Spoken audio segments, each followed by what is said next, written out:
Okay, this is a bit of a different video here today. I just kind of wanted to go through my project, Game Disc, and how I do my workflow, how I edit how I do my editing, how I uh, organize my projects, and I just want to go through that.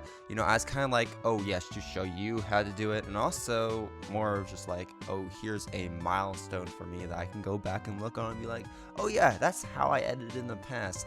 Might edit a bit differently now. I do think that there's going to be a lot of things that I will still do in the future. Um, and hopefully the stuff that I'm doing right here isn't too archaic. I think I have a good idea of the program, but this is Adobe Premiere Pro. I think I have a good idea of the program, but you never know sometimes. Um, so yeah, going through here, starting off with the very first scene has me talking about FIFA as a mirror. One first thing you're going to notice is that how I organize my entire workspace right here, this entire timeline. I usually like to keep all the base video files all here on one track, as you can see like that. Then you have the effects, whatever effects I might put on, like these game box arts, like this exploration game thing on top of white background. Uh, all these different effects I'm going to be layering up here on top. And here with the audio, you'll see on track 1, here we have all of the video tied with the IRL footage. It'll be right here on the first track. Then you have your second track, which is going to be my voiceovers. My voiceovers all on the second track. Then on the third track, you have the music. On the fourth track, you have any sound effects that I use. So the reason why I do this is to, like, if I need to make a change to any one of these tracks, they'll change them all, or I can have the ability to change them all at the same time. And because they're all like very similar, I can do that super easily without them crossing wires. If I were to put the background music on top of in the same track in the voiceover, if I wanted to do all of the voiceover like editing all at once, maybe I want to change the volume, then I'm gonna be changing the volume of this background music too. If you know anything about background music, you don't want it to be as loud as your voiceovers because you just can't hear anything. You want it to be a little quiet. You want it to be in the background, obviously. But yeah, going through here, we have the video. I didn't really do too much with the video here. I did do some with videos later on where I went ahead and fixed the exposure because it was a bit bright whenever I recorded this. I lost a bit of information along the way with how bright it was. Ignore this blade tipped over to the on the side. I completely forgot about that when I recorded this, to be entirely honest with you. But yeah, I went ahead and attached this Lumetri color, not preset but effect, and I kind of went and tweaked the exposure a bit, brought it a bit down, and sometimes I'll tweak the saturation too. But all he did really was just bring that exposure just a bit. It's not the biggest difference, but if I flash it right here, you can tell the difference. You can say like, oh yeah, that looks a bit better than right here, which is like super bright. Tones down that brightness just a bit. Another thing I do a lot is I attach audio effects, just to bring out my voice or bring down some of the background noise in the background. Here we have the parametric equalizer, which kind of just compresses the audio, takes out the super high highs and the super low lows that don't really affect the video all too much, or kind of just take away from it. Or that's also kind of why the de-esser is there as well, to take out the sounds, so there's not super sharp, hurts your ear. Same thing with the denoise preset, take out that background noise, because a lot of this IRL footage especially has so much background noise for some reason. So I have to crank it up all the way to 20% just to get that all out. It doesn't sound the best, but it's a necessary evil that I have to do in order to make the audio sound a lot better. And we have the dynamics to bring out my voice a bit more, to make it sound a bit better. And if we go through here, there's like all my settings. Maybe not perfect, but I think it gets the job done. Same here with the parametric equalizer. Not perfect, but I think it gets the job done okay. I have a different parametric equalizer preset for my voiceovers and my IRL footage because obviously they are taken through different mics. Because I don't have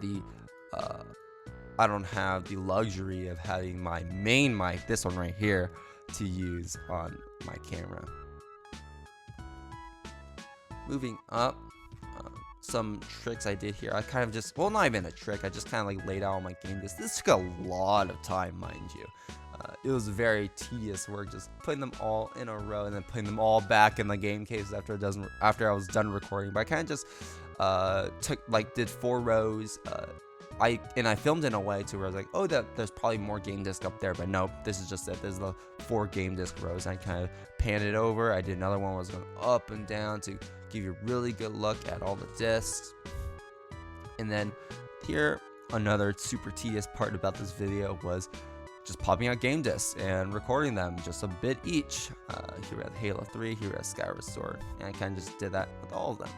I have no idea why this is yellow and why this is not yellow, but I don't know. Yes, and here's Yakuza 0.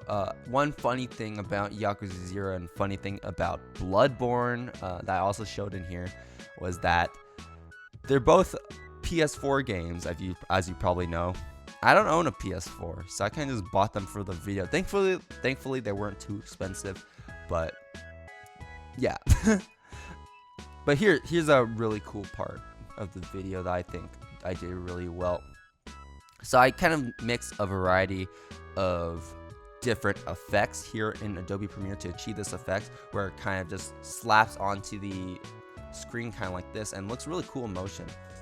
The way I did this was I put a little crossfade effect, so when it's coming in, it's not completely bombarding your senses just yet. It's a bit transparent first, and then it moves into the full transparency, full opacity.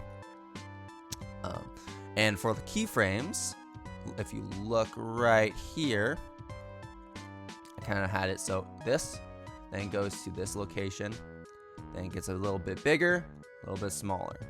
And so that's like the basic idea of how to do that little slap effect, where you just make it going really fast, bigger, smaller. I do the same thing with this one right here. Boom, bigger, smaller. And put that sound effect in and completely sells the effect. Yeah, so right here for the exploration game bit. This was not done in Premiere Pro, this was done in Photoshop. And I kind of just did the disc. I did a bunch of different separate images. So I did the disc first, then I filled in the disc, put exploration game on there, and then put the logos on there. And they're all different images just to make my life a bit easier. I've completely forgot to touch about this on organization before, but one thing I do for my organization is got the camera is to organize. Well, yeah, obviously organize all this stuff. It's not super great. I've started to kind of make new folders, so I'll have like a folder that says assets, and I'll throw all these PNGs in there. Same thing with the camera footage right here. We have all the camera footage, all of the camera footage I use. Ooh, take a load. Okay, voice recordings, all of the voice recordings, all the multiple takes I did. Other footage, kind of like the overlay footage. You know, I had the Devil May Cry trailer that I used. I used the GameCube E3 conference, and then we have background music. And that's how I usually organize it: camera footage, voice recordings, other footage, background music, and then assets. This one I had to put into some other subsections. So we got the GameCube disc section, we got the Wii U section, the final section, which is just a bunch of random discs, then a disc hole section.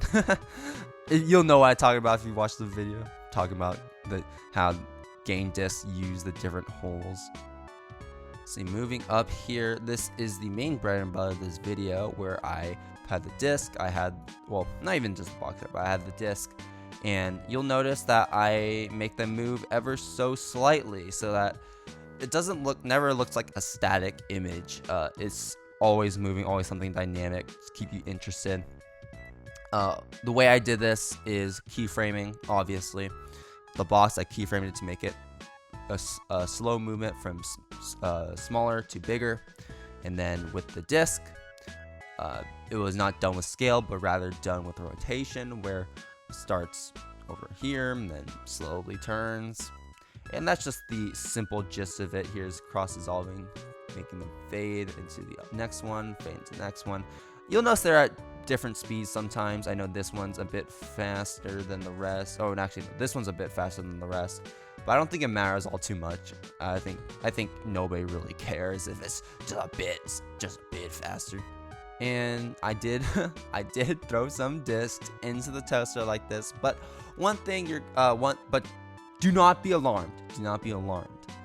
This was a pack of blank discs that I bought really cheap from Amazon, and I used those as whenever I was abusing the disc, I put those discs in there. That's why they look a different color like that. Same thing I did with when I wrote Mario Kart Wii onto the disc. I don't remember exactly where it is in this project, and it's also the same I did for the Frisbee right here in the end, where I kind of swap hands and toss the disc right here. You see, left hand, toss with the right hand. I have the disc in the right hand already, but it gives the effect well enough. If you look really close, you can probably notice it, but I think it gives the effect pretty well. Let's see. So yeah, it's just a bunch of these slow discs. Here we have the little pop-in effect I was doing earlier. Not a lot of fancy editing tricks right here. For these other footage, I don't normally like to scale it up all the way to the biggest size, mainly because they have a smaller pixel count, so it wouldn't quite look right on the max resolution. So instead, what I just do is I keep it at its regular resolution, then I slap a border around it, have the background right here in the back, and then kind of keep it in original size, kind of like a little TV, I guess. I don't know exactly how to explain it, but I think this is a really cool effect. Nothing fancy. Again, here's the Fallout 3. I did not actually use a recording. This was all keyframes, just to make it look like a mouse movement. So I kind of made them all delayed. I did it, moved it, stopped, moved it, stopped. Kind of looks like I was dragging. So boom, just like that. And for the Xbox game box, I basically just did a flat template or a transparent template where I can just stick anything under there, and then have like white background borders around here so that I could just fit this underneath. And then I think it looks pretty good. And that's just about it. Before I go, I want to talk about my thumbnail just a bit. Here this is the way I do my thumbnails. I put them all into a project here in Premiere Pro. It does the job well enough. You have the border that I have up here locked up here, like the super high tracks. Same with the logo, and I can swap them anytime I want with the Salt Shaker logo that I use for my second channel. And then I can just hide those real quick, and then it's back to normal. I can just put all my assets in here right now. You'll notice that there's some transparent PNGs I got kind of off the internet, and then you here have the Xenoblade Chronicles one and the Bloodborne disc, which were all green screened. You can see right here, I just took a picture of them, shone some light on it so it looks natural, and then just zoomed it in, keyframed out the green, and I think it made a really cool thumbnail. This is one of my favorite thumbnails I've ever made. Yeah, see right here we have the Eat Me Out thumbnail that was also made in here. And then we have some templates. We have the behind the scenes for the Salt Shaker videos, bloopers for the Salt Shaker videos. I don't have to realign it every single time I want to make these adjustments. And you also notice for the banner, because I was kept talking about the Salt Shaker stuff, that there's a tint. If I like toggle the effect, I can make it pink or I can make it gray, and it just makes it super easy. But yeah, that's just about it. Thanks you for watching, and I hope it wasn't too much of a mess for you.